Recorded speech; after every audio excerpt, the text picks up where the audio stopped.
Help keep Kinks and Beats Daily ad-free and receive bonus content early with a contribution of 20 cents per episode. Visit herohabit.com/shop for more information.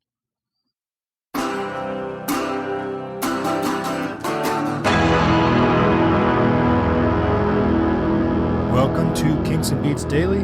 I'm your host, Tony Fry. Thank you for joining us again for episode number 96.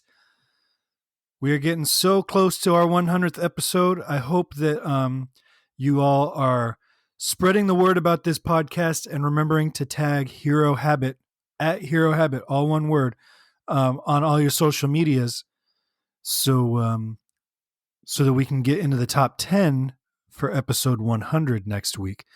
Like I mentioned before, one lucky person's going to get a Kinks and Beatles thank you gift mailed to them for sharing this podcast. But you have to tag us so that we know you're doing it. So at Hero Habit. Today we're talking about My Sweet Lord. George Harrison's song released November 23rd, 1970 as a United States single backed with Isn't It a Pity? And on November 27th, 1970 as on the album All Things Must Pass. It would later be released as a single in the UK because radio stations are playing it anyway. George was reluctant to release this as a single. And it makes sense. You know, you don't want to go on, and this is your first single to be taking such a stance, especially back then. The B-side on the British version of the single is What Is Life. The single mix sounds a little different than the mix we hear on the album. So if you can get your hands on an original 45 from 1970, you're going to notice some slight differences in the mix. It's the same takes and all that kind of stuff, but the mix is a little different in terms of echo and things like that. So it's a good thing to track down. I'm sure it's on YouTube. I didn't even bother looking. But if you are a collector of such things, it's a good one to track down for your collection. I got a turntable for Christmas and have been having a good time searching for Kinks and Beatles related vinyl. And I found a ton of 45s the other day for George Harrison that I picked up, including like Ding Dong Ding Dong, which we've talked about here all those years ago. Oh, there was one more I'm already blanking, but I haven't been able to track down in the wild this My Sweet Lord 45 yet to hear the difference myself. It was a number one song around the world and was nominated for Record of the Year Grammy. It was the first number one single by a solo Beatle, and it was the highest selling single in Britain the year it came out, which was actually 1971 because, like I said, it was the delayed release. The song was written in late 1969, so in that period, George Harrison, along with Eric Clapton and Billy Preston, went on the road with this band called Delaney and Bonnie. And I don't think a ton of people know about Delaney and Bonnie now, but they are kind of important for that era of rock and roll. If you ever watched Roseanne, the original version of the show from the 90s, her friend who was the waitress with her, I forget her name in the show, is Bonnie from Delaney and Bonnie. But Clapton and Harrison and Preston go on the road with them and tour as special guests. And during that tour, Harrison writes this song. He apparently goes to Delaney and asks him, like, how do you write a real gospel song? And to hear Delaney tell it, he wrote the song and handed it to George, and George took all the credit. If that were true, I think George would have mentioned that in some certain litigation we're about to talk about. But he had intended to write a traditional gospel song that was infused by all this Indian religious stuff that he was reading about and studying and taking a part in. Because his idea was to kind of exemplify the fact that all these religions are basically saying the same thing. So that's why he's got Hallelujah next to Hare Krishna. Those two things do not come from the same, religious syntax. But he thought by combining them in that way, that he was making a message. Like the point of this is to connect with God. Everything else is just, our own baggage or whatever. And he also wanted us to all sing an Indian chant without really knowing what we were doing. And that's the whole fade out of that song is just an Indian mantra. And he's got us all singing along to it without knowing what it means really. So yeah, late 69 it's written. They record it for All Things Must Pass, which comes out in 1970, at the end of 1970. And by February 10th, 1971, Harrison slapped with a lawsuit for copyright infringement by Bright Tunes. Bright Tunes is the publishing house that owns the copyright to the song He's So Fine by the Chiffons. This part of the story is crazy. I think I'm going to talk more about it when we talk about this song, because that song is about this whole, well, not the whole litigation process, but the litigation process to that point. And so I think we'll hit the finer details because he does reference some things directly in that, but I'll give you the broad strokes. So 1971, literally 3 months after the release of the album and the song, Harrison sued by Bright Tunes for infringing on the copyright of He's So Fine. The first course of action is Harrison and Alan Klein, who's the business manager for Harrison, Lennon, and Starr at this point, and really the real reason the Beatles broke up. They attempt to just buy Bright Tunes. Just buy the whole catalog, and then they'll be settled because Harrison would own the copyright of He's So Fine and My Sweet Lord. But Bright Tunes rejected that. So it goes into actual litigation, and now in 1976, Harrison loses the case. They call it subconscious plagiarism.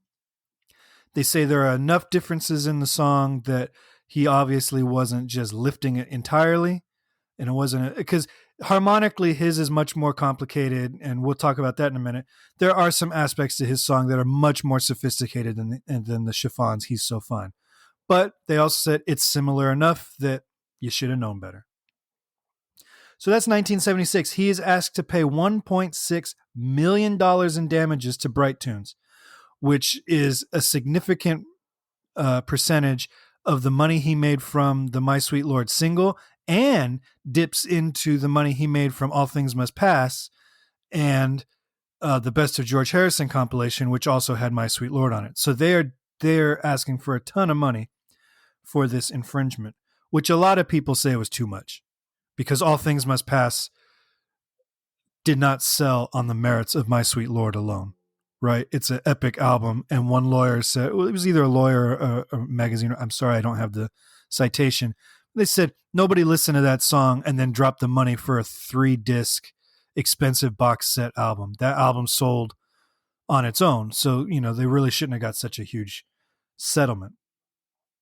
So that's 1976. During that time, Harrison fires Alan Klein. So does John Lennon and Ringo Starr. They don't want to be represented by this guy anymore. The guy's a dirtbag from every possible angle you could think of. Paul was right. Maybe they shouldn't have gone with Paul's choice because it was, shades of nepotism, but they definitely shouldn't have gone with Alan Klein. So Harrison fires Alan Klein as his business manager. Klein then goes to Bright Tunes and starts giving them inside information. So Harrison's lawyers make an offer, and they say, we'll give you this percentage of the royalties from this song. And Alan Klein is behind the scenes at Bright Tunes telling them, no, I happen to know he made this much money off of that single. You should demand more money. So that's duplicitous, is the nicest possible word you could say on that one. Klein then, after he is backdoor dealing with this, goes on to buy Bright Tunes. So he actually succeeds in purchasing Bright Tunes for himself, where he failed to purchase them on behalf of George Harrison 5 years earlier. Or I don't know if it was 5 years, but within those 5 years. All right. So now Bright Tunes is owned by Alan Klein. And he, as a part of the purchase, is also entitled to any litigation rewards. So he turns around, tries to sell the song to Harrison.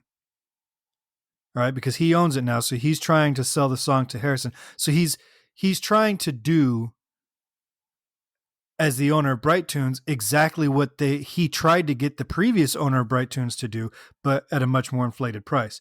But on February 19th, 1981, 10 years after the suit is filed, almost to the day, 10 years and a week, the courts decide that Alan Klein is a slimeball, and they award Harrison the rights to He's So Fine. So they give Harrison the song. And then they dropped the fine from $1.6 million to $587,000, which was the price that Alan Klein had paid for the song when he bought the catalog in the late 70s. So not only does Harrison, he gets sued for plagiarism, and the reward is he loses. And then because his manager is such a weasel, or his ex-manager at that point, he ends up getting the penalty cut down to a third, and he gets the copyright to He's So Fine. So now he owns He's So Fine and My Sweet Lord. There are other finer points to this litigation. The lawsuit would not finally conclude until March 1998. It started February 1971 and went till March 98, 3 years prior to Harrison's death. And nearly 30 years after the suit originated. That is nuts. It is one of the longest civil cases ever. And it's crazy.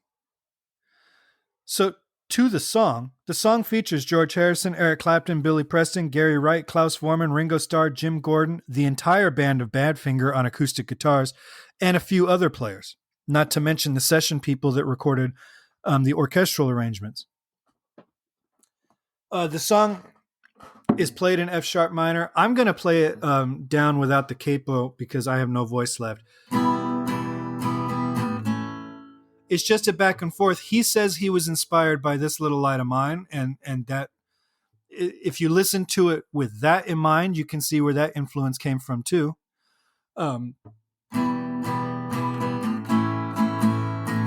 It's just a back and forth, E minor to A, and then he does a D. So he goes up a fourth to B minor, then back to D. And this is where it gets harmonically more creative. He does a D, an F sharp diminished, which is those naughty chords we like from George, back to E minor. My sweet Lord, oh my Lord, my Lord, I really want to see you, really want to be with you, really want to see you, Lord, but it takes so long, my Lord. You see some people cite, after he hits that F sharp diminished chord, they change chords. He's not actually changing chords. He just shifts everything up. He inverts the chord he's on. And that's it. He does that a lot with diminished chords. Everybody does. And that's about it. It's just this back and forth. It is a very gospel-y sounding song. And it's a good one. Excuse me. So if you really just take this all in, this gentle song about God, his relationship with God, marred with controversy, setting legal precedent, opening up cases for other plagiarism cases. Ringo got sued by I forget who for a song. Little Richard sued the Beatles for plagiarism. It opened up the floodgates for plagiarism suits. And because of that, nowadays, these suits get settled super quick. But it all started with this sweet, gentle song about God. It's My Sweet Lord, ladies and gentlemen. If you have thoughts on this song, let me know. 925-494-1739. It's a good tune. I love how it just starts with the acoustic guitars, and then when the drums kick in, it's grooving and it's fun, and it's a good pop tune. But I'd like to hear your thoughts on it. You know, being a number one song, this is one of George Harrison's solo songs that we've probably heard the most over the course of the 50 years since its release.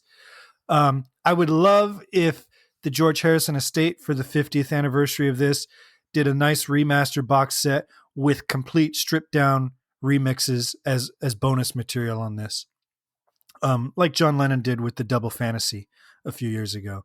Because I would love to hear some of these songs, and My Sweet Lord in particular too, with just the natural guitar tones and the natural drums and all that, without all the echo and reverb and, you know, thousands of overdubs. It'd be nice to hear. All right. Don't forget to share this podcast all over social media and tag at Hero Habits so that you will be entered to win our Kinks and Beatles prize pack. All right. I will talk to you guys later. Thank you again for listening. Have a great day.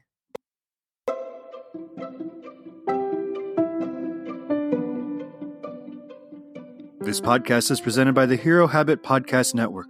Swing by HeroHabit.com today to comment on this episode and poke around our growing database of sports and pop culture news, reviews, and collectibles. HeroHabit.com. Collect your heroes.